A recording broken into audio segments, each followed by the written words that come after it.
Meeting number 43 of the House of Commons Standing Committee on Human Resources, Skills, Social Development and Status of Persons with Disabilities.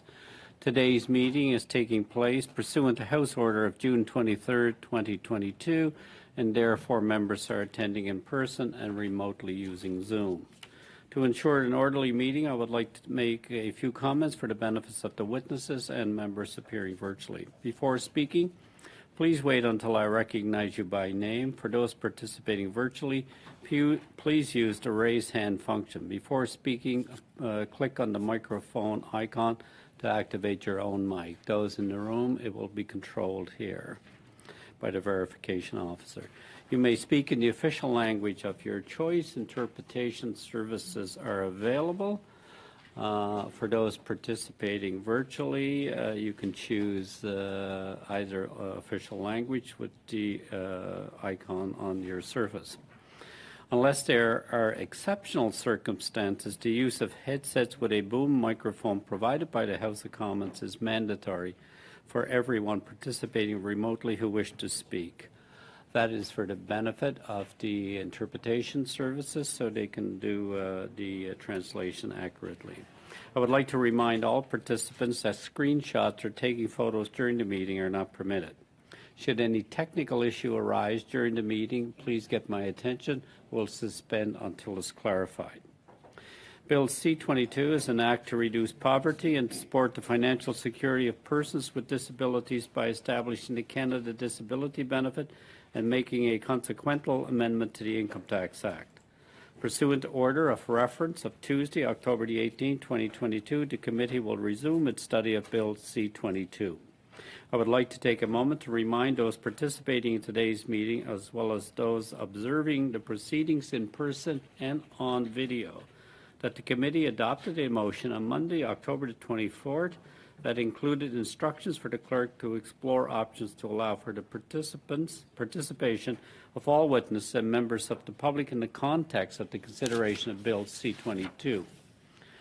In planning inclusive and accessible meetings, the committee has made arrangements for sign language interpretation in both American Sign Language and Quebec Sign Language for those witnesses appearing in person and by Zoom, and for those individuals in our audience. The sign language interpreters are being video recorded to be incorporated into a video recording of the proceedings today that will be made available at a later date on Parleview via the committee. Finally, if a member of the audience requires assistance at any time, please notify a member of the staff of or the committee clerk. I would like to inform all members that the witnesses appearing virtually today have completed the technical connectivity and equipment test, and adequate translation is available. I would like to welcome our witnesses to begin our discussions with 5 minutes of opening remarks followed by questions. As an individual, welcome back Vincent Calderhead, Legal Counsel. From the Accessibility for Ontarians with Disabilities Act Alliance, we have David Leposki, Chair, who's with us in the room, Sherelle Kogan, Delegate, and from the Mouvement Personnes de Bord de Santa Teresa, Danielle Graton, Director, Louise Bourgeois, President and Member Board of Directors, Mouvement Personnes de Bord de Santa Teresa. We will start with Mr. Calderhead for 5 minutes, please. Mr. Calderhead, you have the floor. Thank you very much. I hope you can hear me. I'm speaking to you as an individual, a lawyer who has worked in this area, in the poverty law area, for about 35 years. I've worked on the income support programs, both provincial and federal. I've done extensive litigation on both the federal and the provincial levels, as well as international human rights. Throughout this period of time, my clients have been exclusively people living in poverty who are disproportionately people with disabilities. I guess what I prepared and filed a submission with this committee which I understand has not yet made it through the translation process. It talks about three issues. One is briefly the absence of a definition for disability in the legislation. Secondly, it talks also about the clawback problems and clawback issues. And thirdly, and the one that I would like to focus on most substantively would be the lack of provision for adequacy in the bill. Let me speak just briefly on the clawback issue. I've had an opportunity to review the speeches at second reading and also the witness testimony from the minister before this committee. And it was very clear from her remarks that the issue of clawback is kind of top of mind for her, as for many people who are interested in this bill. My issue here, and again, I won't be long about it, is that as it is drafted now, if the bill becomes law, and regardless of what arrangements and negotiations are arrived at with the provinces, the current wording of the bill requires that a benefit be paid to everyone who meets the eligibility requirements, regardless of what any particular provinces intend to do by way of clawbacks or non-clawbacks or partial clawbacks. Again, I'm not going to spend a lot of time on that, primarily because I know that others are very interested in the clawback issue. But I just flagged for you that as currently drafted, the bill requires that a payment be made completely irrespective of whatever arrangements have been right out with the provinces. Let me move on to the most substantive issue, though, and I think that's the issue of adequacy, benefit adequacy. Canada is under an international human rights obligation under various human rights treaties to ensure that people with disabilities enjoy the right to an adequate income. That's under the CRPD, which is mentioned in the bill, and also the International Covenant on Economic, Social, and Cultural Rights. As currently drafted, the bill makes no provision whatsoever to ensure adequacy, and leaves the quantum, the amount, and so on left to regulation.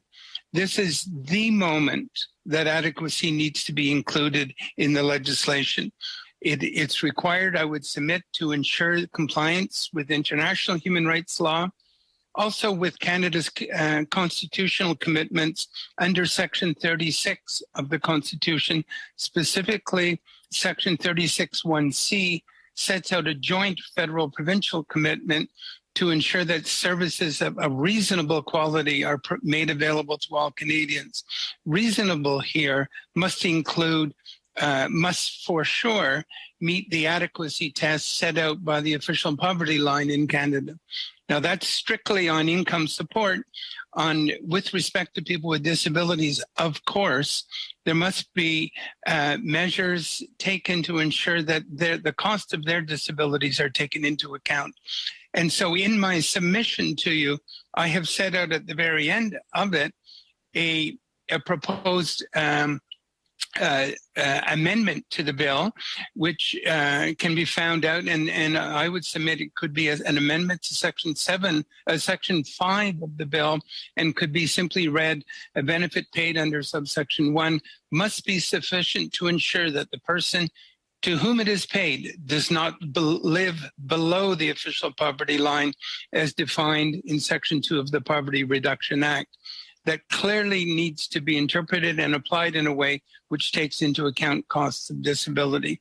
So rather than leave it to the uncertainties and the vagaries of regulations that might be created down the road, now is the time that the standard of adequacy must be made. I know that many people who've testified already indicated that there is urgency, that this bill must be passed immediately. And I would submit that as this committee reports, it ought to propose an amendment along the lines I proposed to Section 5, that the government could very quickly ensure that its human rights obligations are met in a way that that is not compromising and that meets those obligations. No one should have to compromise and trade off their human rights entitlements in order to ensure quick passage of the bill. So with that, I'll leave it there, and I'll thank you very much for the opportunity. Thank you, Mr. Calderhead. We will now go to David Leposki. Mr. Leposki, are you making the opening statement? Thank you. There is common ground between every group and individual who has presented to you and every speaker from every party who have addressed this bill that disability poverty is absolutely unacceptably high and must be eliminated. There is common ground that legislation to create the Canada Disability Benefit must be passed quickly. We don't need to debate those points. We need to talk about what needs to be done so that this bill achieves what the minister said in her very first statement on the bill at second reading, to achieve the commitment that no person with a disability should live in poverty in Canada. This bill does not ensure that. We propose amendments that will. It is undisputable that under this bill, there need never be a Canada Disability Benefit, or if there is, that there's no assurance it will exceed $1 a month. There is no assurance that it will be maintained from one cabinet to the next or one government to the next. There is no assurance that people with disabilities who need it will all be covered.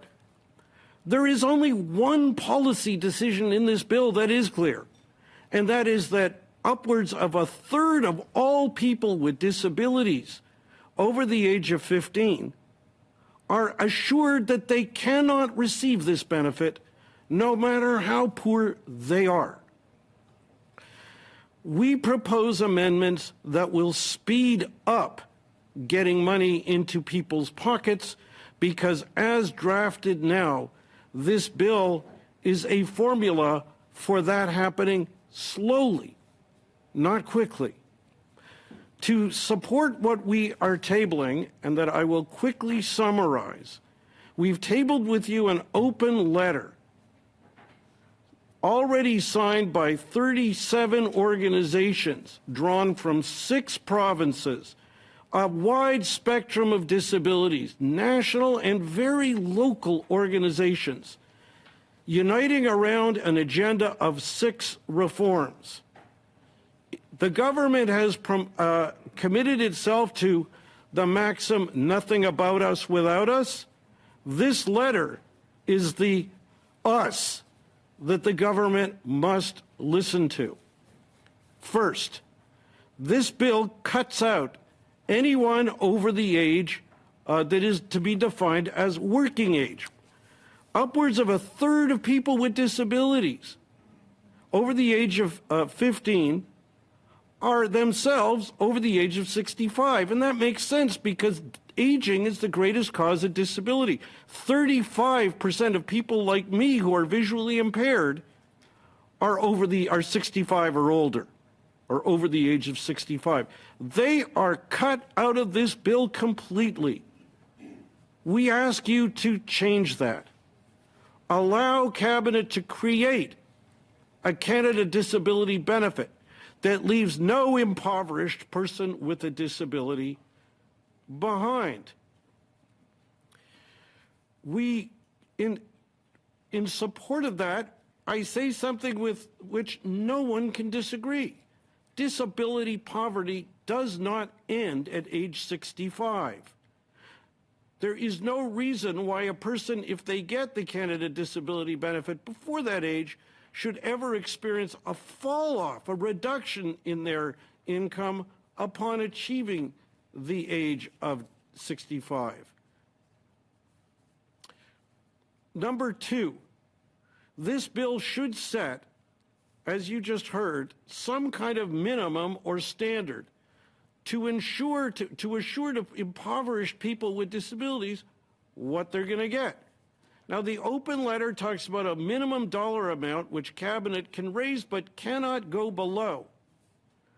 Another way of focusing on this that I invite you to consider is to have the bill also designate what the ultimate net income people with disabilities should be entitled and assured to receive between what they get from the province and what the Canada Disability Benefit adds to it. Let people know what the end goal is, and then Cabinet, in making regulations, can fill in the details. Third, and by the way, as well, this bill does not assure that the benefits will be indexed to inflation. We call for that indexing to be assured by legislation. Next, this bill does not set a mandatory start date for the money to start flowing. If we want to get it to people quicker, enact a start date now and drive the government and the bureaucracy to meet that deadline. To that end, the bill requires or permits Cabinet to make regulations, doesn't require them to ever do so, and if they don't, there's no benefit. Set a mandatory deadline. We folks, all of us, are driven by deadlines. So are they. Next, we've heard about no clawbacks, but all the minister has told us is she's trying to negotiate agreements with provinces. The problem is those agreements may not be enforceable. Or another government may get elected in a province who decides, you know what, we don't want to comply with that agreement. We're backing out of it. This bill should be amended to provide enforceable ways to ensure that clawbacks do not occur. Finally, and you've heard it from many on this bill does not ensure that people with disabilities will truly have a voice in the regulations.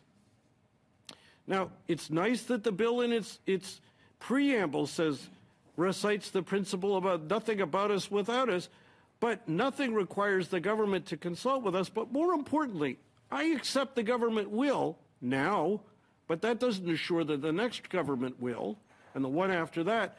But more importantly, it's not enough to just have websites where we give input or we talk to public officials. We need to be able to talk directly to those making the decisions. And we need to do so with the government making public the spectrum of options to be considered. Thank you, Mr. Lepofsky. I look forward to your questions, and I welcome the opportunity to fill out these ideas. Thank you. Thank you. We do have the third witness, but we have to do a brief sound check, committee. So we'll suspend for 2 minutes while we do a sound check with Madame Bourget.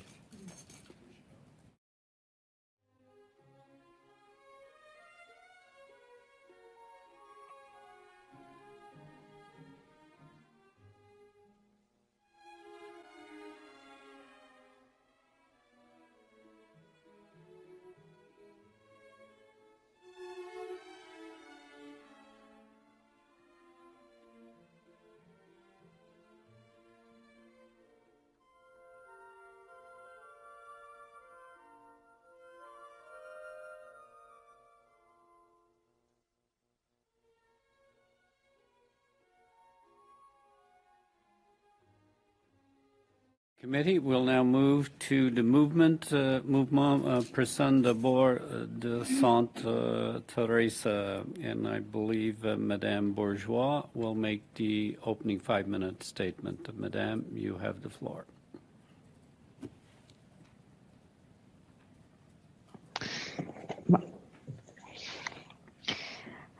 Bonjour. Good afternoon to all members of the committee. I'll introduce myself. I'm Louise Bourgeois, and I'm president of the People First movement in Sainte-Thérèse. And for several years already, I have been president of the Quebec People First Federation. I am the spokesperson for the 700 people living with intellectual disabilities who are members of our provincial organisation.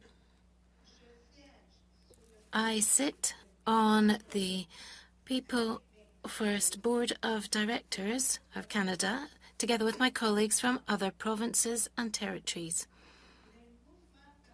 People First movements are community-based, collective advocacy organizations.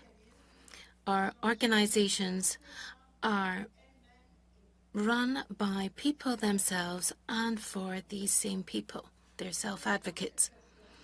These are the people who sit on our boards of directors, and they're the ones who decide on all of the actions to defend their rights and ensure that they have their place in society. I sincerely believe that the Bill C-22 would help people first and all people with disabilities in this country to get out of poverty. The current context has caused many people to move from a precarious state to a state of extreme poverty. Within this context, Bill C-22 could become a safety net in a country such as Canada, which has made the fight against poverty its warhorse. Current inflation shows that the state must act in order to preserve the dignity of all these citizens. And members of our organizations are now having to make heartbreaking choices to actually respect and keep within their budgets. And I'll give some examples of this. First example, I know someone who has to live in substandard housing and she can't move because rental prices are too expensive in her region. Now another example. Many people miss out on learning opportunities because they have to line up at food banks every week. Then there are other people who will have to keep their old winter boots with holes in them in order to put food on the table this winter. Bill C-22 must define the term person with a disability in an inclusive way to fulfill the right to dignity and ensure that as many people as possible living in poverty will have access to this benefit. People living with intellectual disabilities are amongst the poorest people in our society. They are also more likely to experience economic violence. It will be important that the amount given to people does not depend on their spouse's income. It should be an amount that is calculated and given to the person on an individual basis. After all, the purpose of the legislation is to support the financial security of individuals. It is important for me and the people I represent to know that you will respect the principle of nothing for us without us, and that you will take the time to consult with the entire disability community across Canada. You must take into account the concerns of people with intellectual disabilities and people with disabilities in order to provide a fair and equitable benefit. I know that you will ask me questions. I would ask you to use simple words so that I can understand. If I encounter any difficulties, then I will ask the person accompanying me to respond on my behalf. Thank you very much to everyone for listening to me. Thank you very much, Madame Bourgeois. For questions, beginning with Madame Gray for 6 minutes. Thank you, Mr. Chair, and thank you to all of the witnesses for being here today. We really appreciate it. My first questions today are for Mr. Lepofsky and the AODA Alliance. Earlier in this committee, Minister Qualtrough called Bill C-22 framework legislation. And what are your thoughts on this? Does this concern you? This term is kind of a government invention for a law which actually, frankly, says very little. It has no legal force and should not constrain your thinking. For example, all laws provide some specificity and sometimes delegate some authority to cabinet, just like this one. But this law creates no rights for people with disabilities. None at all. And forgive me, but we are a disability rights movement. To add details like a requirement that a benefit begin, that it have a minimum payment, begin by a certain date, that it have a certain minimum amount, and a targeted income that you are to achieve combined with provincial benefits, to provide that if regulations are to be made to make it happen, that there is a deadline. Then it becomes a disability rights law, and even under the government's term they keep bandying about, it is framework legislation. So there's nothing in the Bible or any ensuing sources of wisdom that say it can't give us any rights lest it no longer be framework legislation. So my answer to all is, please, let's get away from that term. Let's talk about what rights people with disabilities should be given in law. And if they're in regulations, they can be repealed by a cabinet in secret, populated by one party. If it's in legislation, they can only be repealed with the review of the whole House and the Senate and debated in public. That is an important difference in enshrining disability rights that are embedded and safeguarded. Thank you. Thank you for that. You had touched base during your testimony about the concern for clawbacks. And when I asked the Minister, Minister Qualtrough, about this, she stated it's a, quote, red line, but did admit there wasn't really anything specifically in the bill to prevent this. Is the Minister saying it's a red line assurance enough for you that there won't be clawbacks from implementation of this benefit? Obviously, I can't speak for her, and you're not asking me to. I could say that there's universal recognition on the part of what the minister has said as a red line from opposition parties, all presenters, that they don't want this to become essentially a subsidy for provincial governments rather than a subsidy and income support for people with disabilities. And that's commendable that everybody agrees on that. But the only way I can think of that you assure that is not just by ephemeral agreements that are negotiated today, but by mandatory consequences if a province now or in the future acts contrary to that. And that's what we need to have. But in this bill, we don't have any of that. Thank you. The other thing I wanted to ask was about co-creation. And you had touched on, on consulting. My first question on this is, what consultation has there been with your organization or others that up to this point? Because we know that this legislation was tabled a year ago, right? And then it was, retabled again now without any changes. So my first question is, what type of consultation has there been up to this point, and have you been happy with that? And then moving forward, is there anything in this bill that you can point to that assures that co-creation will exist if Bill C-22 passes? Okay, let me begin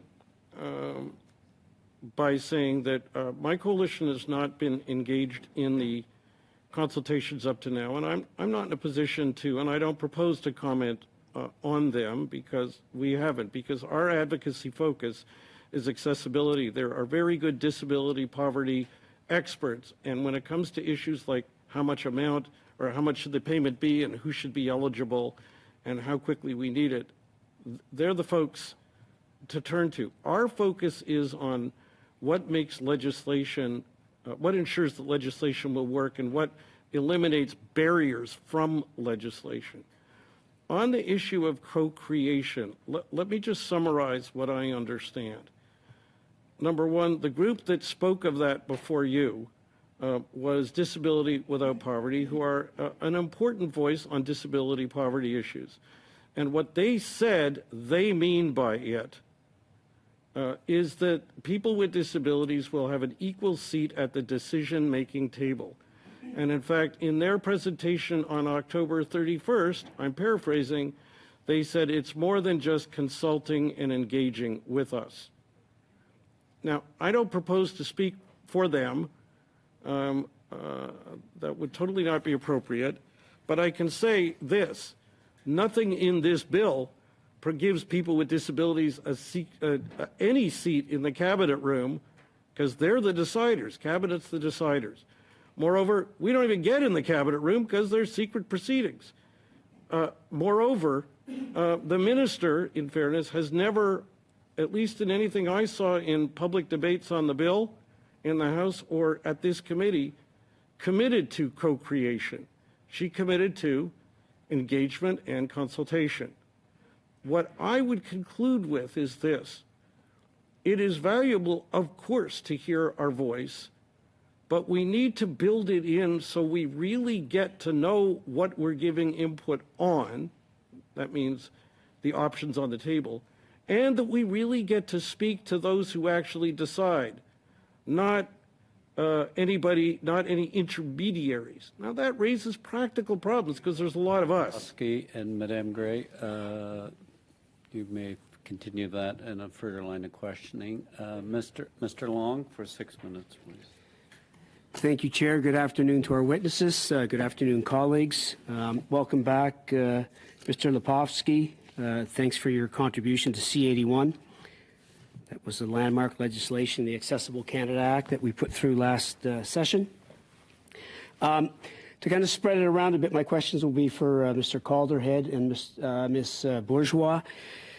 Mr. Calderhead, you alluded to it earlier about clawback, and I just want to drill down on that a little bit more. I mean, obviously, as we saw with our national daycare program, it takes a negotiation with each province. So, it's going to be very important for us as government to make sure provinces and territories don't view the disability benefit as an income replacement or an opportunity to reduce existing benefits. Now, recognizing we got, 13 provinces and territories that all have different programs and plans, can you speak to us a little bit on just how important the concept is of ensuring that this proposed federal benefit is harmonized with the existing provincial and territorial benefits? Can you just touch on that again, Mr. Calderhead? Thank you. Right. Well, if it's going to be a benefit that lifts people out of poverty, as the minister said repeatedly in her evidence before you, it's got to be synchronized and meshed with the provincial programs, because if there is no understanding that this will be in addition to, then the default position of many, if not most provinces, will be simply that it will reduce the amount of support that they provide by way of social assistance dollar for dollar. And the most recent example of that is the CERB benefit that was provided during the pandemic, where the minister repeatedly expressed the hope, and that's all it was, that provinces wouldn't claw back. In the end, it was a checkerboard across Canada. Some provinces clawed back fully, some partially, some totally, some not at all. And so that the national benefit that was envisaged was a real hodgepodge for people living in poverty.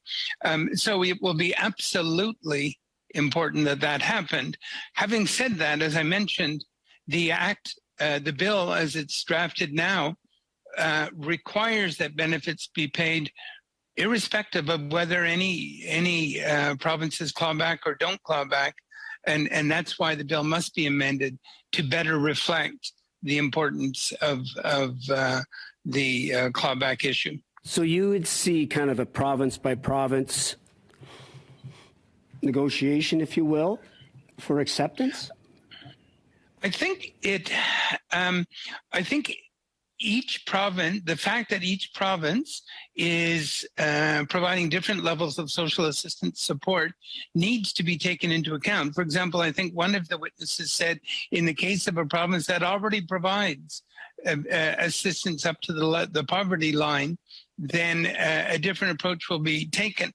But if we have a universal concept of adequacy and taking into account the needs and the costs of people with disabilities, then there can be a national approach. But that can only be taken if there's a consensus position about adequacy. And in the absence of that, it will really end up being a checkerboard. There has to be some overarching and overriding principles that come to bear on the provincial discussions that will inevitably follow. Thank you for that. Ms. Bourgeois, can you comment on that also? Just the importance of making sure that we have this harmonized between provincial and territorial benefits?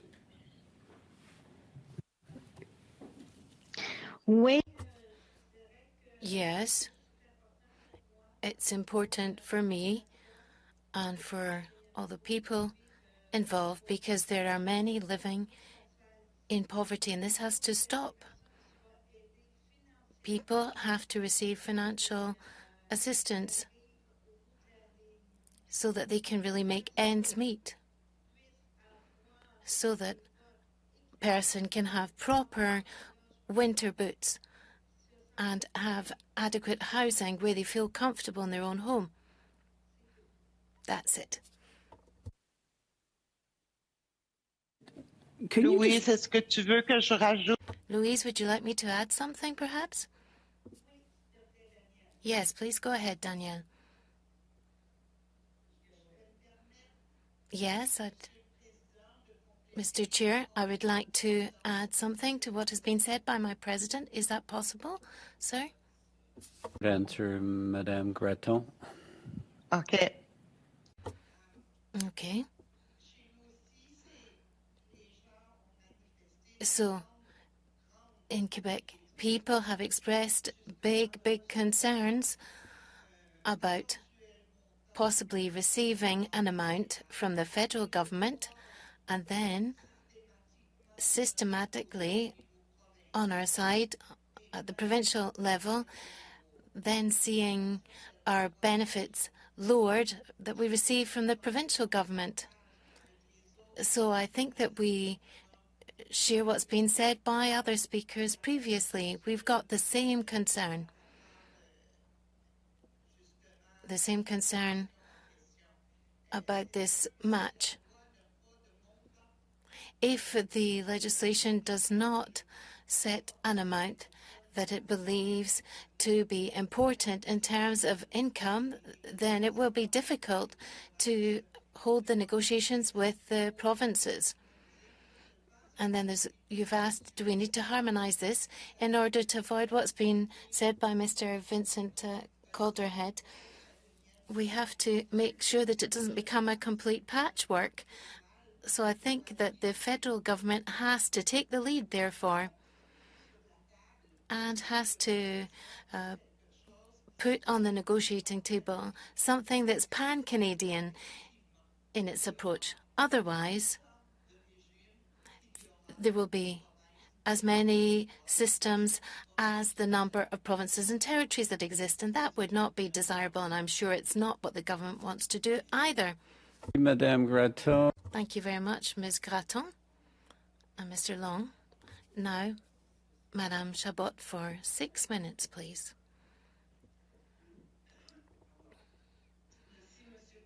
Thank you very much, Mr. Chair, and thank you to all of our witnesses this afternoon. It's very useful for us to hear these comments on this bill, and as you've said, it's a framework bill, which means it sometimes leaves us rather confused as to how things are going to be followed through on. I'd like to address my first question to Madame Bourgeois. Good afternoon, first of all, and thank you very, very much for your work and the testimony that you've given today. In your testimony, you explained very well that you are an advocacy organization for people with intellectual disabilities, and for you, autonomy of people is extremely important. Yes, it's very important for me. So how do you think that this new Canadian disability benefit, how would it actually attain that objective of autonomy? So we need to collaborate with these people, sit down with them, and have a discussion with them to know their needs. And not exactly to know how much they need, but to take time to speak with them and have discussions so that there can be individual benefits and have enough money to survive. Because often at the end of the month or at the end of the year, if you've got an apartment that costs $900, at the end of the day, they don't have any money left to live on. That really is unacceptable. And politicians have to tread very carefully when we talk about this principle, nothing about us without us. That means there needs to be collaboration. We want to have collaboration. We want to speak with them. And we want to say, let's put a stop to poverty. It has to come to an end. There are too many people living in a situation of poverty. There's not enough social housing units for people. There's not enough affordable housing. We've just got condos shooting up that cost over $1,000, crazy, exorbitant prices. Now that has to come to an end. If there were enough apartments at reasonable prices, that would really help these people. Thank you very much, Madame Bourgeois. You're welcome. The question of social housing and affordable housing is a concern in all territories, and imagine for persons with disabilities, it's an even bigger challenge. Now, you've said that you want to be consulted. You want to have a voice. As you know, with this bill, for parliamentarians, it's just a principle, because when it comes to the arrangements and the amounts and who's going to receive the benefits, all of that will be decided by regulation. So the bill doesn't specify any of this. And there's no deadline set either. So for you, Is it favorable to proceed by regulation, or do you think that you'll be consulted if it's with regulations? Yes, we'd like to be consulted in order to prepare these so that we can take time to sit down with these people around the table and have a discussion. So for you, whether it's done by regulation and for persons with disabilities, it wouldn't create a difficulty for you because there is no deadline for introducing the new benefit. We've no idea about that. Well, I'd like to ask Danielle Gratton to intervene. Yes. Thank you very much, Madame Bourgeois. You're welcome. Well, the fact that there's not any deadline, someone said that earlier, often deadlines are very useful. It allows people to see the end of the discussion coming up. When Louise said we want to be consulted, it means we want to be consulted on the bill and also on regulations, but at the same time, the regulations may be amended. So I think we have to entrench something in the bill and set up a mechanism or a way of having consultations on a permanent footing so that, and how should I put it, so that it makes it much more tangible, much more concrete, these discussions between the disabilities community and the government and, in fact, the decision makers, so that we remain close to what people want and what they need. I think that's quite obvious. When it comes to the timeline, well, it's difficult for us to say something about this. It's a question that we get all the time. We'll always get this question. If there's no deadline, when is it going to come? Because this is a pressing matter. But at the same time, let's do things properly. Okay, fine. But why not put in a deadline, however long it takes, but at least put something in there so that people know where we're heading and how they need to work together with the decision makers so that we can get a result at the end of the day. Thank you very much. I finished. Thank you. Madame Zarrillo, for 6 minutes, please.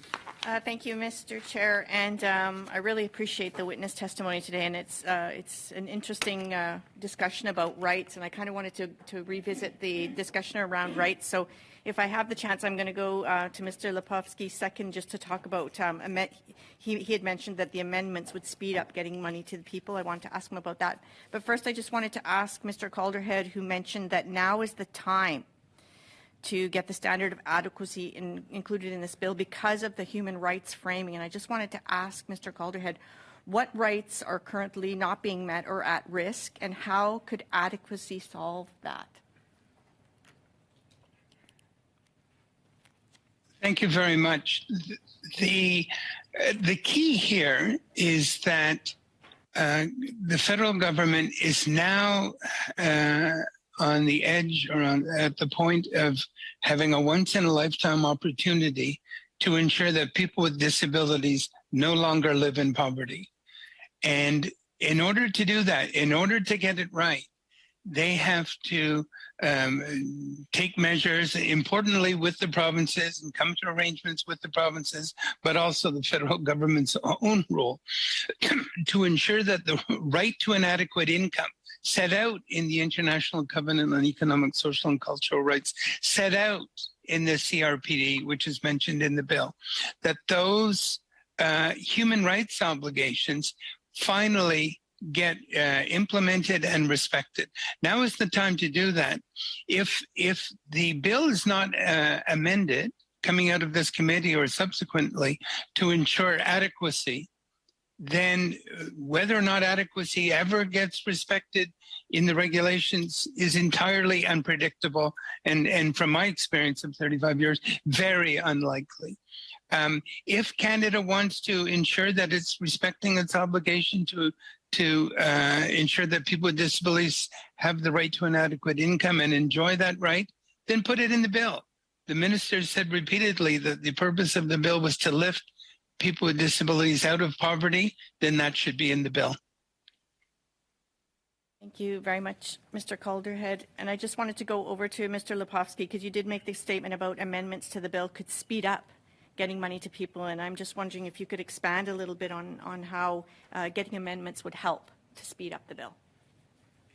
Because this bill leaves everything up in the air, that means Cabinet has to figure it all out whenever they feel like it, whenever they get to it, and so on, without deadline. Deadlines would speed it up, but putting in details about the specific, setting some mandatory minimums of who is eligible, mandatory minimum of the amount that it can't sink below, and so on, would help speed it up. Let me be clear. This, as designed now, we have an open-ended possible future consultation. There's only three things, there are three major things to consult on. One, how much money people with disabilities need to live on. Number two, who should be eligible. And number three, what do we need in the application process and the appeal process to make sure they're swift, fair, and barrier-free. This is not rocket science. If the minister has been consulting for 2 years, I don't know why it would take too long to figure those things out. Last thing I'll tell you quickly is this. My coalition, with a funding of zero, we didn't take any money, didn't ask for any money from the government to do this. We put together a list of 6 proposed improvements in the open letter that's all before you. We sent it out. We wrote it in a couple of days and sent it out 10 days ago. And we've already got 37 organizations signing on and more emailing us on the plane here to speak to you. That was in 10 days with a budget of zero. This doesn't have to take a super long time, but left to Cabinet and not decided with any constraints from this committee and Parliament, it could go on indefinitely.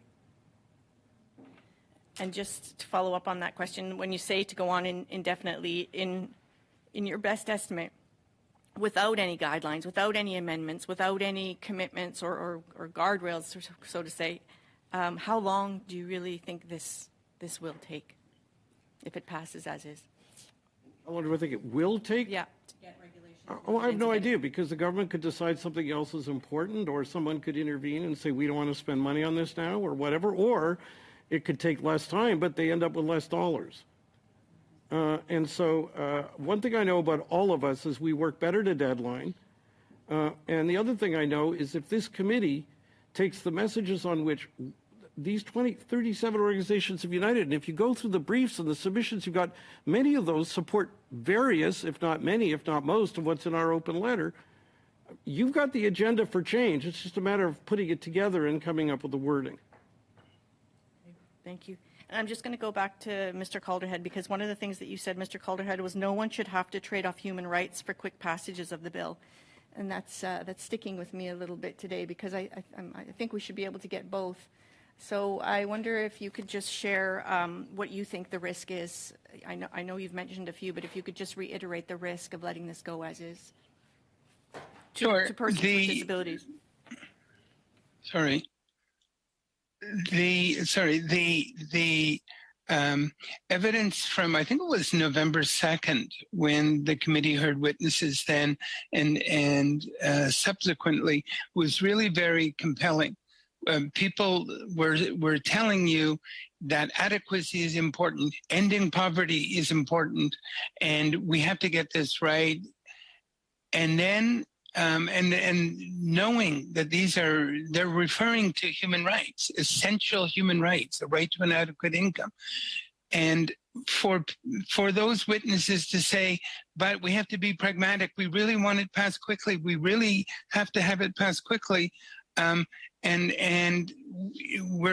we just want this bill passed so that the regulations can be made. What they're effectively saying is we're going to go along with a bill that doesn't protect adequacy whatsoever, just to expedite the process and cross our fingers at the regulation stage that it might be okay. And really, no one should have to make that trade-off. Fundamental human rights are not ones that we trade off.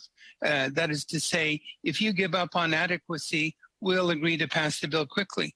Everyone knows that this bill can be amended with the snap of a finger coming out of this committee or at the cabinet level to say, yeah, we will make an amendment. If you want to include and protect human rights, then that has to happen, and without being forced to give up on human rights in order to ensure quick passage.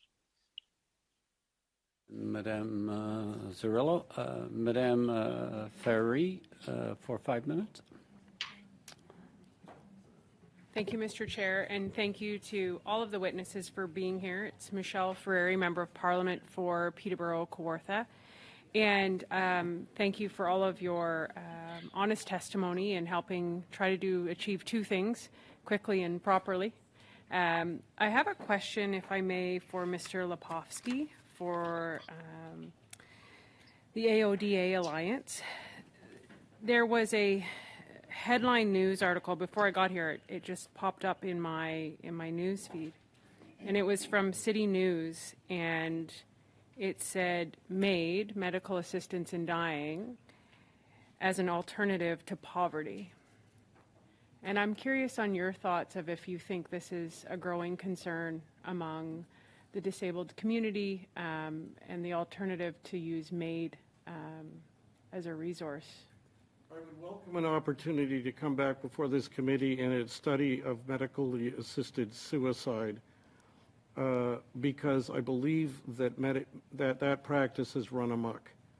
It was, I believe, accepted by the Canadian public to deal with people near end of life in insufferable, untreatable physical pain. And now it's gone to the lengths where it's literally a new response to holes in the social safety net. This is devastating, but the message I would convey to you as parliamentarians, as look at how quickly Parliament passed amendments to make medically assisted suicide more quickly, that is to say, dying, focusing on only people with disabilities. I call on you to move with even greater speed to make it easier to live with a disability. And that includes not only those under 65, but those over 65 as well. Appreciate that. Thank you very much. And I would turn it over to Mr. Calderhead as well. I would like your feedback on this as well. You know, this headline of MAID as an alternative to poverty. Yeah, thank you. The number of cases where people have said, I cannot live any longer. People with disabilities saying, I can no longer stand to live because the social supports that I need as a person with a disability are not being provided by governments which are either indifferent or incapable, is now becoming staggering. There was a notorious case out of Winnipeg a few weeks ago that achieved notoriety. There are many cases, and this isn't really the proper forum to get into them, but those cases where people are saying the social supports, my poverty is rendering life intolerable for me now, points very directly towards a social justice solution, a human rights solution. That is to say, ensure that people with disabilities are enjoying the human right that we have agreed to internationally, that we go to UN treaty bodies all the time and tell them we're complying with our human rights obligations. Now is the time to say, let's lift people out of poverty, and concretely for this committee, to report that an amendment is required to ensure that any benefits provided under the regulations meet the standard of adequacy that the official poverty line has set out. That has to be interpreted in a way that takes into account the needs of people with disabilities. So the two are very closely linked. And your position, Sorry, your committee is in a position to do something about it so that the, as Mr. Lepovsky has said, the devastating MAID solution is no longer one that is taken simply because of an indifference on the part of government. Thank you so much, Mr. Calderhead. Ms. Bourgeois, I would love your feedback on this as well, if you have it.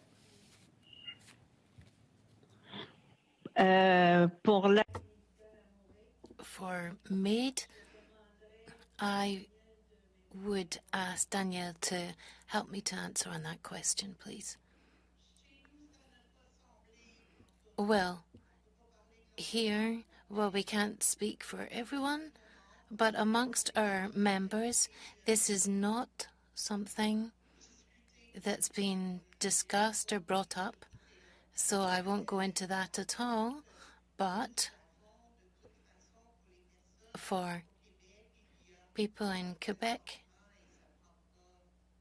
currently, and it's going to enter into force, I believe, on the 1st of January 2023, there's a basic income going to be set up, which means that people will receive a certain amount that is perhaps not adequate, not sufficient, but it is already a significant amount that will help them to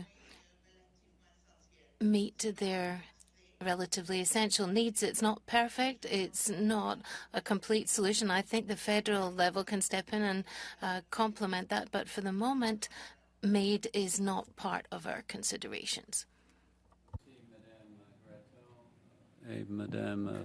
Thank you, Ms. Graton, Ms. Ferreri. Kuzmirchek for 5 minutes to conclude the first hour. Well, thank you, Mr. Chair, and I want to thank all the witnesses for coming and bringing a really important testimony here today at this committee.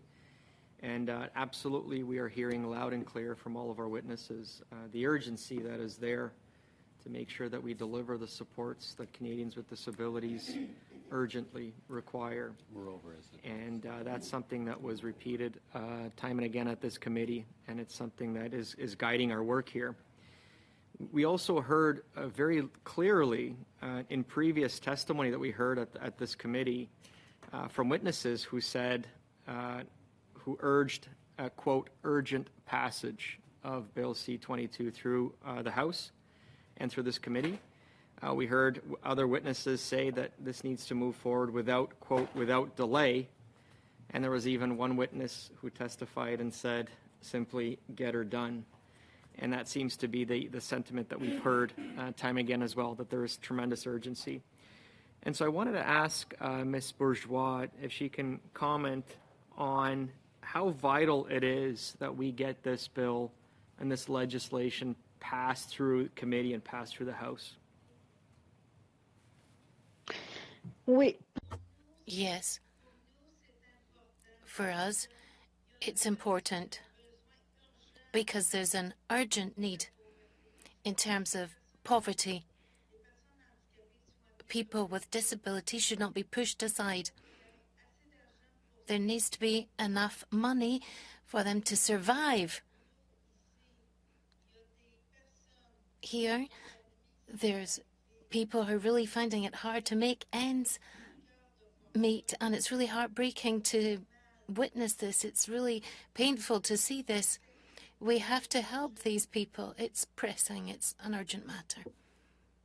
And thank you, Ms. Bourgeois. And one follow-up question. We heard from the minister during her appearance here at the last meeting of HUMA clearly state that she sees the regulatory process taking about a year to complete.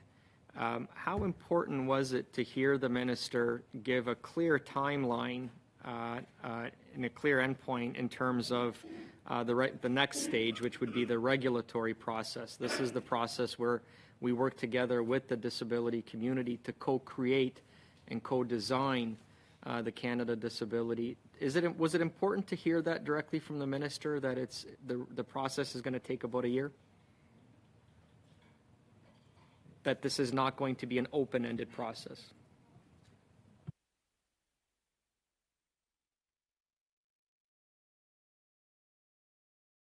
And this is a question for Ms. Bourgeois.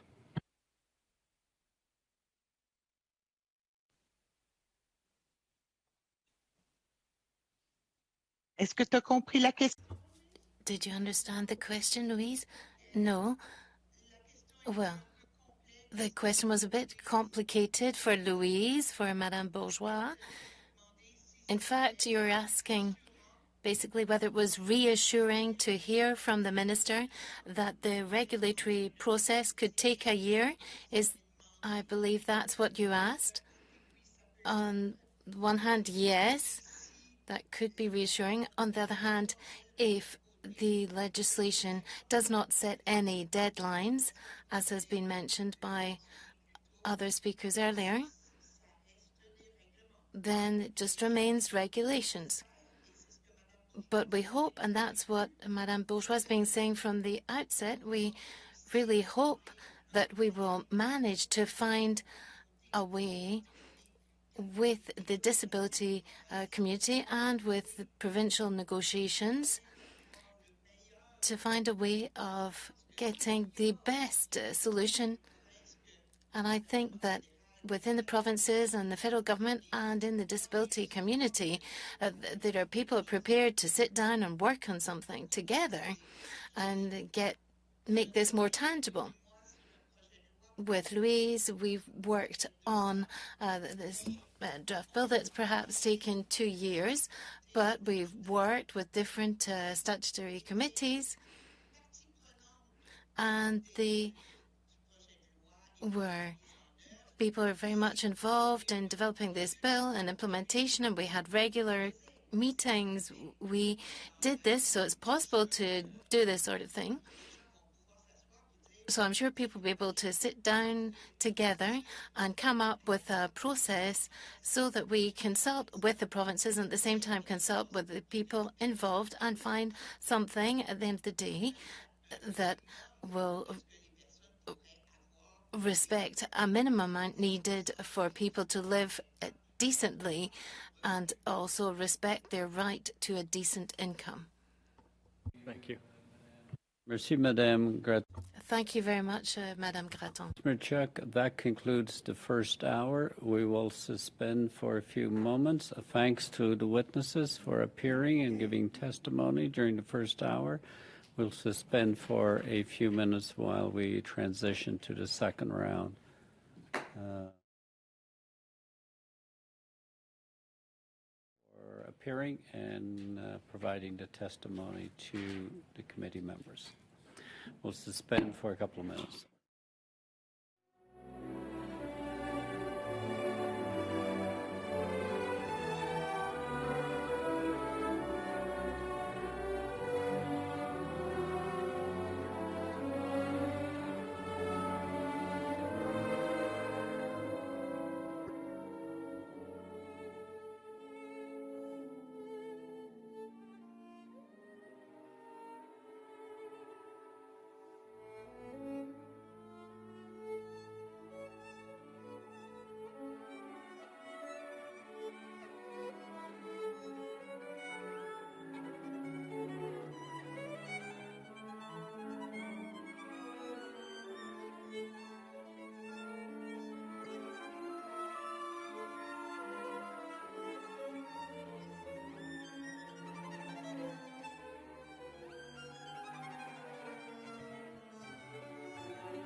Committee members, get your attention. We are ready to resume.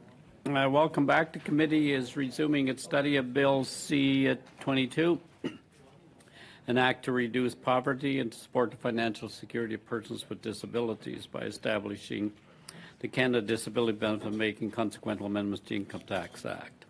To assist the interpreters in their work, I kindly remind all members and witnesses appearing today to introduce themselves when speaking and to speak slowly. You may choose the official language of your choice to speak in. If there's a loss of translation services, please get my attention by raising your hand in the room or using the raised hand icon if you're appearing virtually. I will suspend and it will be corrected. Please address any comments through me, the chair. I would like to welcome our witness to begin the discussion with 5 minutes of opening remarks. Leslie Lee, Council for Persons with Disabilities, Vice Chair. Neil Belanger, Chief Executive Officer, Indigenous Disabilities Canada. Peter Zen, Chairperson, the Stratford Advisory Committee on Accessibility Issues. We will start with Ms. Yee for 5 minutes, please. Ms. Yee, you have the floor. Thank you. Mr. Chair and the ministers of the HUMA committee, I'm honored to be here today. My name is Leslie Yee. I am legally blind and I have a guide dog. I'm also representing Council for Persons with Disabilities in Peterborough, Ontario. We're very happy to see Bill C-22 moving forward and applaud the government for considering a bill which is quoted as to reduce poverty and support the financial security of persons with a disability. It is a step in the right direction. However, there are a few concerns that I would like to address. For years now, a person with a disability has been living well below the poverty line. Bill C-22 is focused on bringing people out of poverty, and it has the intent to reduce poverty, but not eliminate it. With today's inflation rates, cost of living, increased rent, and additional expenses, people are falling further and further below what is considered poverty. If the provincial and federal governments continue to claw back benefits, we will never see an elimination of poverty. By eliminating the clawbacks between supports, we will only then start to see poverty eliminated. Only then will we see people living a healthier, safer, and happier life. 22% of Canadians have a disability and many cannot afford their rent, food, or medications. As well, to manage our disability, to purchase mobility and technology aids that are needed to navigate our surroundings, and to receive the proper and often expensive medication we need, it costs an average of 30% of our income. Regarding clawbacks for persons with disabilities, individuals living on CPP disability earn approximately $1,200 per month. If they take on a part-time job and earn more than $533 per month or $6,400 a year, they are often reassessed and told they are making too much money. Then individuals are told that their benefits might be reduced or taken away for working too much. This does not eliminate poverty. Instead, it just creates fear and undue stress. Another concern with Bill C-22 is the elimination of the benefit at age 65. While I understand that the benefit turns into CPP retirement, it is at a further reduced amount. Disabilities do not go away or simply disappear.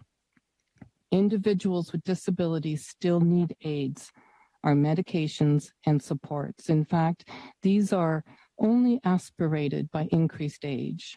CPD strongly believes the terminology working age should be eliminated from this bill.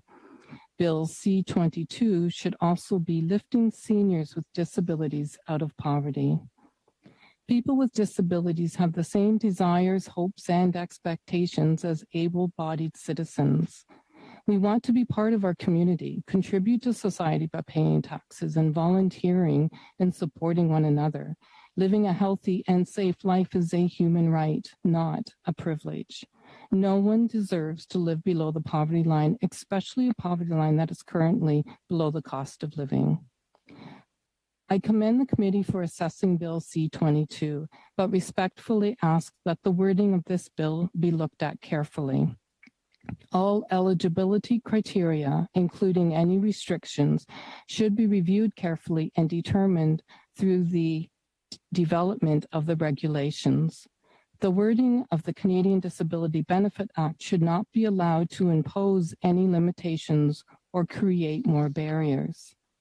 On behalf of the Council for Persons with Disabilities, I thank you for giving me this opportunity to speak with you about Bill C-22. Our organization looks forward to having a bill that will lift people out of poverty and create a better life for all persons with disabilities. Thank you. Ms. Yee. Now, Mr. Belanger for 5 minutes. I would like to thank the committee for this opportunity to speak briefly today on Bill C-22, the Canada Disability Benefit, during this, the 8th anniversary of Indigenous Disability Awareness Month being celebrated across Canada. My name is Neil Belanger, and I'm a member of the Lac Seul clan in the House of Niganane of the Gitxsan Nation. I'm also the Chief Executive Officer of Indigenous Disability Canada and the British Columbia Aboriginal Network on Disability Society.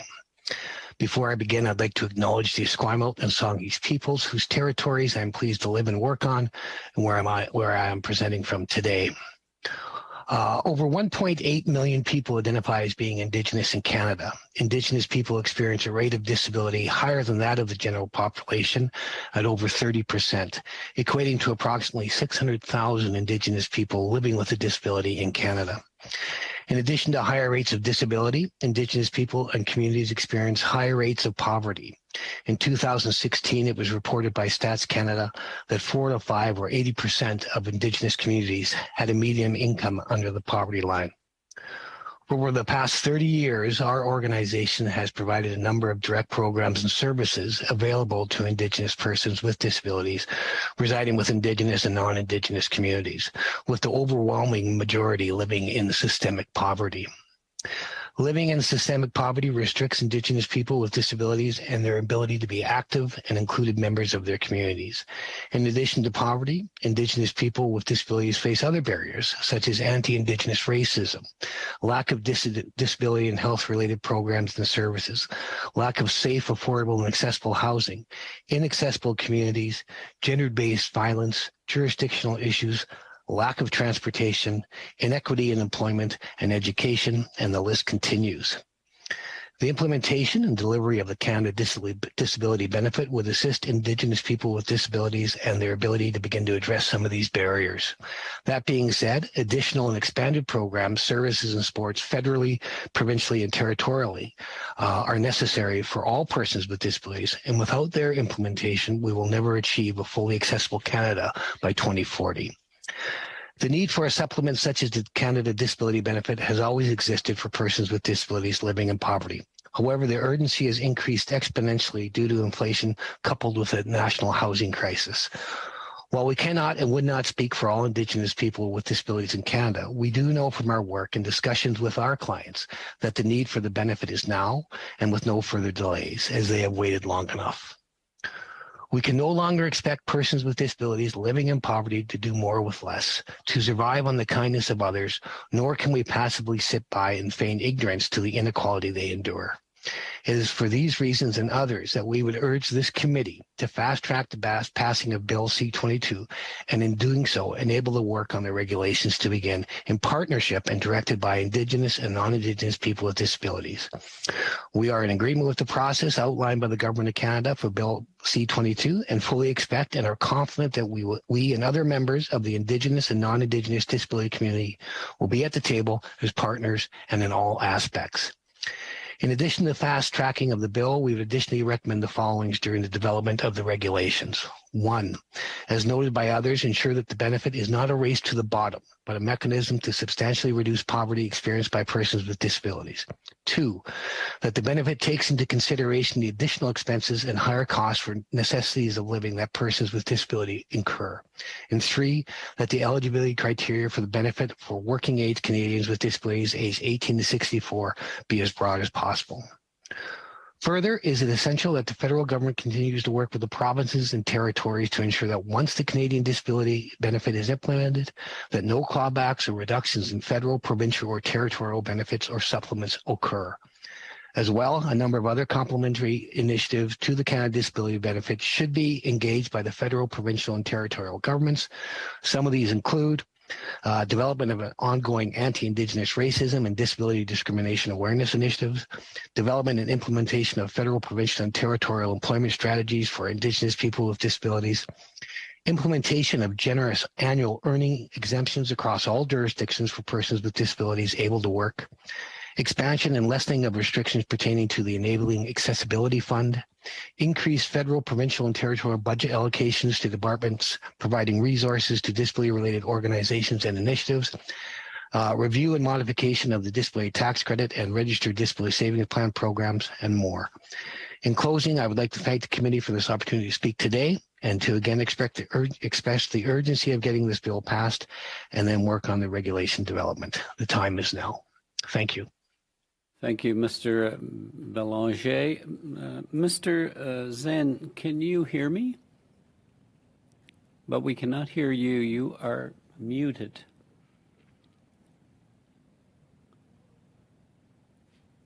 Yes, I can. Sorry. Okay. Mr. Zen, for 5 minutes, please. You have the floor. Okay. Thank you for inviting me to speak. I'm going to talk about a little more personal. What in the past has caused people with disability to be where we are? Nothing's really changed. I'm a chairperson of the Stratford Advisory Committee on Accessibility Issues. We're an advisory committee who recognizes the needs of persons with disabilities in Stratford and make recommendations to the City Council. We have had many discussions about poverty, affordability, and accessible housing. I want to begin by sharing my stories relative to the views of this bill. 40 years ago, I was at Humber College studying engineering technology, a good future. But after the second year in the summer, I dove into shallow water and broke my neck, became a quadriplegic for life. While in rehab, a number of men had begun applying to incorporate subsidized accessible housing units with Metro Housing in Toronto so they can move out of the rehab center and into an apartment. Before this, there wasn't any assisted living, wheelchair accessible housing in Toronto or anywhere else for that matter. This is groundbreaking because the board majority was over 50% of persons with disabilities. It was consumer controlled. In other words, we had the decision making in what was being done in that building. I lived on family benefits, which is now called ODSP, $900 a month, and subsidized rents was $200. This leaves little for gas and groceries, insurance, etc. It's not much different from today. I returned to school again, but as a rehabilitation worker and got a job at the Independent Living Center. My job was to help persons with disabilities and their family find funding for equipment, housing, government grants, and communicate to the government their needs. The ILC is also a consumer-run organization. I had a one-year contract, and I made $20,000 to start. And I, through all my opportunities of staying on security of government funding, and instead I went alone. It was only a one-year contract. After 11 years, it went on and renewed regularly. I had to go on long-term disability from the Syringomyelia insurance company who paid 70% of my long-term disability plus CPPD, but would not pay any benefits because there's too many people who worked at an organization where at high risk to go on disability. My benefits cost thousands of dollars. I've had a disability for 40 years. I raised my son by myself, starting when he was a teen. It was hard to make ends meet. I know a lot of persons with disabilities from work at wheelchair sports committees. In the 1990s, a decade of disabilities, it was supposed to be a celebrated time. Vancouver put on a world show and everybody was invited. It was supposed to change the world on disabilities and start providing regular funds and things that we need and recognize people with disabilities as human beings. That was 1990 when the Americans with Disability Act came in. We thought for sure that Canada was going to come up with one. Didn't happen. Matter of fact, halfway through the decade in the 1990s, the government lost money. They didn't prepare for this. They had no money left over. And by 1993 or 94, they ran out of money and all the funding was cut. And I was the one that was taking the calls and was trying to tell people why they were cut. And I had to do it. And I couldn't explain other than the failure of the government. They didn't prioritize people with disabilities. They didn't care. Now, is it different? I don't know. I don't think it's much different. I know people, friends of mine who have gone MAID, and my best friend went on MAID. I think he's the first one to go on MAID. I didn't want him to do that. I know a guy who starved himself to death for 2 years because he couldn't stand living in the conditions with no money and nothing to do and no ability to really enjoy life whatsoever. He passed away, and I know many others who passed away. And then when we got the one-time $500 payment for COVID, demonstrates a total lack of understanding of the cost we incur. I get a check now, and it sounds good, but the problem is I have no benefits, and my benefits are thousands of dollars, and many others are in different conditions. And the way to set this up is going to be so difficult. You have to really think about who needs it, and you're going to have to look at very diverse ways because not everybody's the same. People on ODSP are different from me. They get the benefits, I don't. Everything's different. But $1,200 a month is absolutely no way to live. C22 is for the working age disabled. I'm not crazy with that. I've advocated for persons with disabilities since I was 22. I'm now 61, and the projection of this bill coming into effect is approximately 2024. I'll be 64, one way from retirement and getting cut off from this any part of this. Why do we suddenly stop becoming disabled at 65? C22 needs to include those over 65.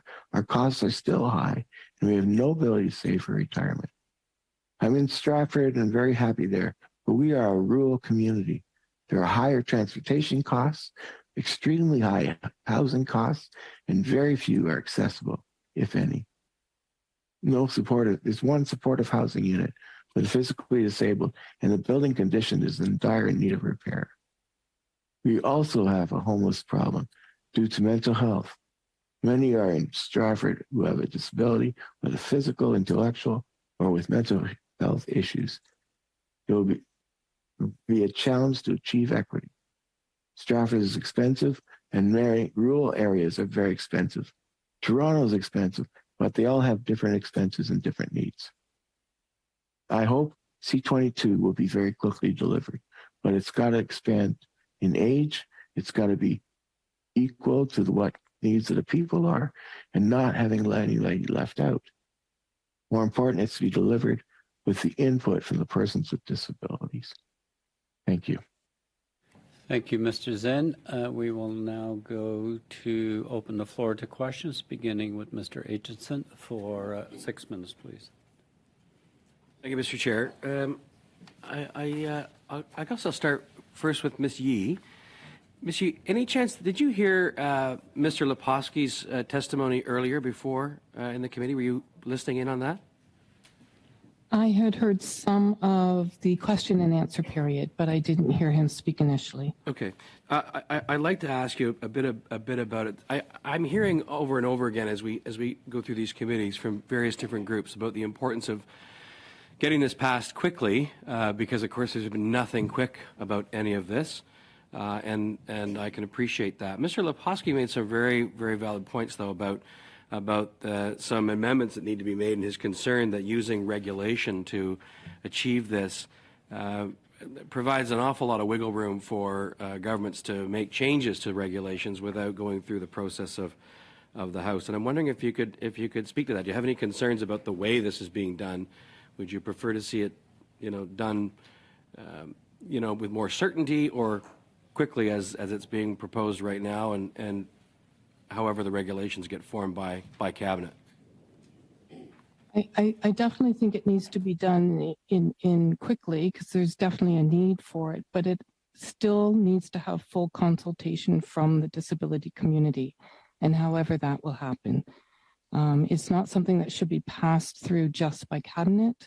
There needs to be input from the disability community on all aspects of the bill, right down from the rules around the bill to, how one receives getting the benefit. So yes, I agree it needs to be done quickly. And yes, I agree it needs to be done with consultations with the provinces. We need to reduce those clawbacks. And I think it's the only way that you can do that. But I think you definitely have to consider all parties when building all of the bill. I'm wondering if I could ask Mr. Belanger the same question. Your comments were very much about get this done as quickly as possible, but would you have any concerns about the fact that it's being done with regulation as opposed to, some very serious and firm commitments about, minimum amounts and start dates and all that kind of stuff actually in legislation that go through the public process? No, I don't. I would say get it to regulations, get it done with persons with disabilities, with the disability community. My concern, quite honestly, is that this bill is not going to go through. With some of the recommendations that are coming now, the bill's been out for a year and a half. It was clear it said working age Canadians. Now we have different groups saying, well, it has to go out to children and to seniors as well, which is a significant change in the bill. My concern is that the government's going to go back and say, look, we tried. There seems to be some division within the disability community. Let's go back and consult again, and it won't go forward at all. So, no, I believe this needs to go forward now. The bill has been out for a year and a half. Like I said, it's stated working age Canadians. There's still a lot of work that needs to be done with the provinces and territories, which has to be done in relation to the clawbacks. There's so much stuff to do. So let's get it to regulations. Let's get the work done. Thank you for that, Mr. Zane. I'd ask you the same question. I mean, you've spoken very eloquently about how long this has been, and I'm sure you don't want to see it take any longer. But would you like to see a little more certainty in what's produced? We got certainty before. Oh, I'm not on mute. Can you hear me? Yes. Okay. Yeah. They've been saying this in 1990. They were certain they were going to do it. As long as what we need to do is actually make a commitment to do it. What's going to happen when government changes? It's going to happen when they can't agree with this? How much money is going to be spent where, and provinces don't agree? My concern is just going to be one of those things that are going to be beat around and end up nowhere and get stopped by an election. Didn't it get stopped by election? Moving on. I mean, really, the Canadian Disabilities Act, in my opinion, is weak, and it's not something that has any bite. And I really find that we need to get it done quickly, but it's got to be done right. And I don't know how you're going to do that to assure that, to be honest. I'll ask you then if there are any. I'd like to go back to Mr. Belanger. Mr. Belanger, are there any specific amendments that you think should be made by to Bill C-22 that inform the regulations process? No, I just think it should be as generous as possible as in relation to the benefit itself, whatever that might be. We have 13 jurisdictions across Canada. That's going to take some work to take a look at, and with the provinces and territories for the clawback. So those are all there. But that's work that still needs to be done, and let's get to it. I think the minister said that she anticipated that it would take 12 months to get this done if there was no delays. Let's move forward. No, I think that's fine. I'm happy to move on. Thanks. Thank you, Mr. Aitchison. Mr. Coteau, for 6 minutes. Well, thank you very much, Mr. Chair. And before I start with my questions, I just want to say thank you to the to the witnesses that are here today. I know that some of the stories you've shared with us are tough, and the challenges that that people and you represent, and even personally that people are going through are quite challenging. I just want to say thank you so much for being here, and for standing up for folks that sometimes feel they don't they're not listened to and they don't have a voice. So I just want to say thank you. I guess my first question will be to Mr. Belanger. When you were talking about disabilities within the Indigenous community, you said that there was about 30%, which is a huge number. And, in addition to having a higher percentage, I would assume that because of challenges like you said, anti-Indigenous racism, but also, distance, remote communities, the, spread right across this country. How do we ensure that, and even the provincial divides sometimes and the territorial divides, the challenges there. I know, in previous file in child protection, even the, who has responsibility for what is always a huge challenge, which just gets in the way of finding good solutions. But do you have any advice on how do you build a program that's flexible enough that can actually work with Indigenous communities across this country, considering the the increased challenges that they may be going through, that may be different from someone living in downtown Toronto, for example? Well, thank you for the question. I mean, it's like anything else. The engagement has to happen. They have to be involved in the process. So with Bill C-22, they have to be at the table as well. They have to be directing how the regulations are being created, and talking about the experience that they have from, remote, rural, and isolated communities. And the provinces and territories have a big role to play in this as well. So it's just the federal government, this is a federal benefit, but in reality, most of the services come from the provinces and territories, and they need to step up as well, which they haven't done. And I kind of alluded to that in my comments, is that a lot more work needs to be done as well, complementary work to this benefit. This benefit will be a great step forward, and it will alleviate poverty for many, but it won't eliminate all the difficulties that Indigenous people with disabilities experience by any sense of the imagination. So this is only one part of many things that might happen. It's a great part, and it should have happened a long time ago, which is why we're saying let's get it done, and our fear of if we don't get it done now, we won't get it done at any time. So, I mean, there's always work that needs to be done with the provinces and territories, and engagement with Indigenous communities and Indigenous persons with disabilities has to be there as well. Mechanisms within the legislation, I believe after 3 years post implementation and 5 years post implementation, there'll be an opportunity for the community to reflect on the legislation, to make changes and suggestions. Again, I'm assuming through regulation. Is there going to be an opportunity, you think, to engage the community that that you represent, that you work with, to work within that process to make sure this legislation gets better as it continues to serve the community? I expect there will be, and we've been engaged in the process since the beginning with Bill C-22. We've informed our clients about it. We were participated in the online survey. We've had meetings. We've worked with other disability organizations that have done consultation as well, helping them develop an Indigenous specific survey we sent out to communities. And even before, when the Accessible Canada Act was enforced, we did a lot of work there too. Even though that's a different legislation. A lot of the information that we gained from those consultations had to do with provincial and territorial jurisdictions. A lot of the stuff not a lot came from the federal side. It was mostly the barriers that people faced provincially and territorial. So a lot of information has come through that too. But I fully anticipate moving forward that our communities will be engaged and will provide their input to let the government know how it's going and changes that are needed. And during your deputation, you did speak about the fact that you're okay with it being a regulatory-based piece of legislation that will be used to ensure that we can get to the next point and implement this process as quick as possible. This is the approach, either working through legislation, and being very descriptive versus being more descriptive in the regulations, and even more so through local directives. Right? There's a lot of different processes through the legislation and the process that a minister or a government takes.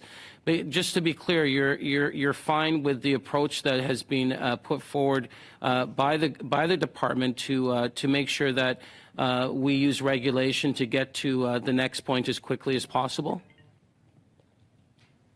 We are, and that's from our clients. What we are hearing from them is to get it done now. I don't believe the benefit will be $1. I think that's a speaking point. I think that we need to move forward on this quickly. Again, my fear is that it won't get passed. My fear is that there will be a division within the disability community wanting things that were never in the bill to begin with, and that we just go back to the drawing board and we get more and more behind. So we're confident in the process. We're confident that persons with disabilities will be involved in the process and direct the process and move forward. And we intend to be involved in the process going forward. So, yes. Your contribution. Thank you so much, Mr. Chair. Mr. Coteau, Madame Chabot pour 6 minutes. Madame Chabot for 6 minutes, please. Merci, Monsieur. Thank you, Mr. Chair, and thank you to our witnesses. You've raised important questions, of course, in light of the people that you're representing. Mr. Bélanger, are you not afraid? Because, everyone knows, in fact, and we hear this as parliamentarians. We understand, of course, that it's urgent. The bill has to be adopted urgently. We've been talking about it for a long time. We've been waiting for this for a long time. But even if we adopt the Act tomorrow morning, the real essence of this bill will be dealt with by regulations, the definition of person with disabilities, the arrangements, and also the amount. So how will consultations allow us to act quickly?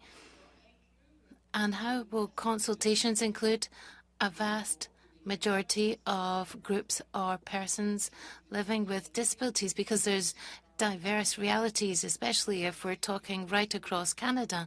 And we know that people with disabilities is not one monolithic structure, one monolithic group, and that's totally understandable. So how do you perceive the fact that it's urgent to act and at the same time doing everything by regulations? And what's your view on the consultations?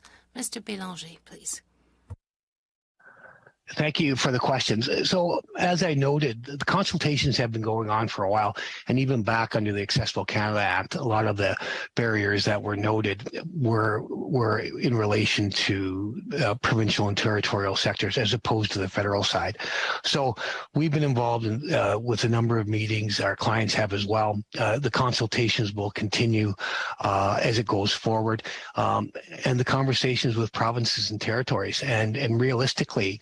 And our discussions with the province, until those conversations are done and the impact that they will have on their programs and services, which they have to take a look at, it'll be difficult to come to any finalization of, the amount or anything else, and then trying to get back to clawback. But I think, though, for me, if I wanted some guarantee that this was going to go through, I would ask that each of the parties' leader, including the Prime Minister, stand up and say, let's get this done. It doesn't matter what the cost is. Each party give the support to the government and say, get this done. And we haven't seen that. We've seen that there's support for the bill. But if we saw the political parties, including the Prime Minister, standing up saying, we will get this done, I think that would give everybody assurances. So, if I had a challenge to put back and to make sure things would happen, have the leaders of the party stand in the House and say, we're going to make this happen no matter what the cost.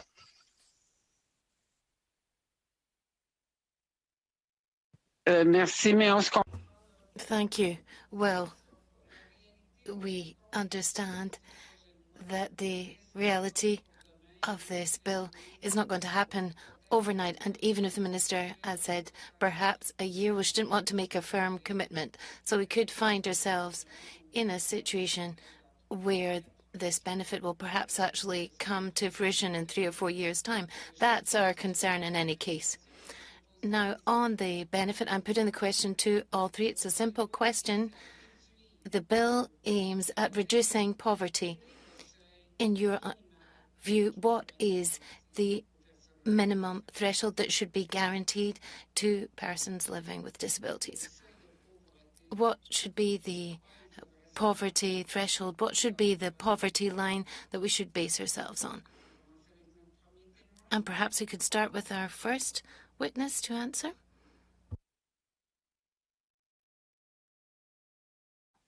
Hi, thank you. I unfortunately don't have a number to give to you. I think it would have to depend on, everybody lives differently across Canada, and there are so many different thresholds if you go province by province. So unfortunately, I'm not in a position to give an actual number to what that is. I can say, though, that we need to take into account, our most recent inflation costs and our most recent hikes in food and even just the basic needs in order to survive properly, and take that into account before any number is thrown out there. So unfortunately, I can't give you a number, though. I'm not in that position to do that. Thank you. Merci. Thank you. Now, Mr. Bélanger. Comment définiriez-vous? How would you define the poverty threshold or the poverty line? Well, I agree with Ms. Yee. It's difficult, when we look at individuals and their needs to be included and active members of the community. It's all different from one person to the next. I think I heard the minister say anywhere from 19,000 to 24,000. I know that we were a minimum of 2,000 a month is what we were going for in line with CERB. We saw that during the time, but even then that's going to be not enough for some people. Whatever the amount ends up to be, there has to be that consideration of the extra needs that persons with disabilities financially experience that other people do not. So I hope that those will be considered as well moving forward. Merci beaucoup. Thank you very much, Mr. Zine. In particular, because you referred to the fact that you're a person living with disability, and at the same time you've worked, and I've got a great deal of respect for that. So how should we think about a Canadian disability benefit that would be a supplement rather than actually cancelling out people's needs? Yeah, I found out a real difficult problem. I thought a lot about how are they going to be able to do this. And to be honest, I wouldn't want that job. When I commuted from one city to another. I worked 11 years straight, 5 days a week. And it was good. I enjoyed the work, but it was low wage. It was a government-funded organization. I had transportation costs. So where I live now is Stratford. Well, I live in not working. I got insurance. However, I have to worry about getting a van, transportation. I can't work anymore. And I'm at the point where my expenses are probably less, but I do have a mortgage still. I do have payments. So how do we differentiate? Because I lived in Toronto and I know how expensive Toronto is. And then I didn't have money, but I had subsidies. Subsidies helped. So each person is different. So how you come up with some formula, I don't think it's just an amount that's thrown and say, well, we'll give disabled people $4,000 or whatever. I don't think that's going to work. And I do agree with you, what you said, that there are a lot of different things to consider. And if we do it too quickly, it's not going to be done well. It's got to be done right. I've lived through too many years, 40 years of living on different governments, different promises, and it's never come through. It has to be well thought out. but it has to be firm that the next government that comes in, if there is or there isn't, that they will know that this is required. People with disability, this needs to be continued to work on, so somehow make it so that the next government can just go for votes for something else. So I'm not going to give you a number because I don't know. I know my benefits as far as my supplies, my medication. Thank you, It's tough. Mr. Zen. And just for the benefit of what Mr. Zen is appearing from the hospital today. That's why there was an issue in connecting with him. Merci, Madame Chabot. Thank you very much, Madam Chabot. Zerillo for 6 minutes. Madame Zerillo. Thank you, Mr. Speaker. And I will come back to Mr. Zen because I did want to talk about those promises over the last 40 years and just to get an idea of how we ensure that doesn't happen again on this one. I'm going to start with Ms. Yee. Though, to talk about the cost of living, you spoke about the cost of living, the current rising costs of living and the current situations and how much fear and stress that persons with disabilities are living under right now. And I just wanted to ask, have there been any conversations between your organization or organizations that you are in regular contact with around an emergency disability benefit as we wait for a Canada disability benefit to alleviate some of those pressures that are happening right now? Unfortunately, there hasn't been much conversation in my group around an emergency benefit. I think everyone's been really concentrating on Bill C-22 and moving forward with something a lot more permanent. As Mr. Belanger said earlier, a lot of our supports come provincially, and I know a lot of people are really working hard in order to find those supports in order to make up the difference. So it would be really nice to not have to always be fighting for that little extra support somewhere, and to know that we're getting a base amount at a base amount that at least allows people to live comfortably. But yeah, I'm sorry, but yeah, it's not something that's necessary. An emergency is a one-time thing that can help in a moment, but it doesn't help. It creates systemic change for a long-term change. Thank you. Thank you so much, and I'm going to follow up with that on the long-term change, the systemic change. And Mr. Zane, you said in 1990s, when the Americans with Disabilities Act came into place, there was some expectation in the community that Canada would follow suit, and actually had a meeting just last week with a couple of folks out in BC that said that exact same thing, and they can't believe that we're still waiting right now. So my question for you is that, as legislators sitting around this table, we're being asked to trust that this will happen. And so my question to you is, what do you see as the risk to people living with disabilities, if this doesn't materialize in any way? I think MAID would become a much more popular. I think you see it all the time on the news that there are people wanting. I just watched today on the news somewhere where a man doesn't want to die, but he's gone on MAID because he's scared of being homeless. He'd rather die than go homeless, even though he doesn't want to die. I think hopelessness. I think if we don't get something to get us the opportunity to get employment, because there's some people, I'm getting a little too old for that, but there's some people who could have enough money and actually save something to get maybe any transportation to get to work or anything.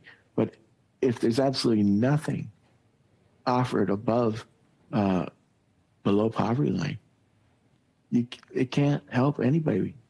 We're just going to stay the same route and get worse and worse. And people with disabilities are going to become just sickly. It is a disappointment when they stopped it, the government simply, after this Vancouver big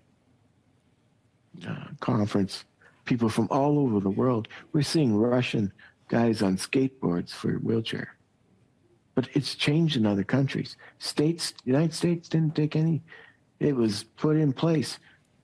And a lot of the businesses and the governments didn't like it.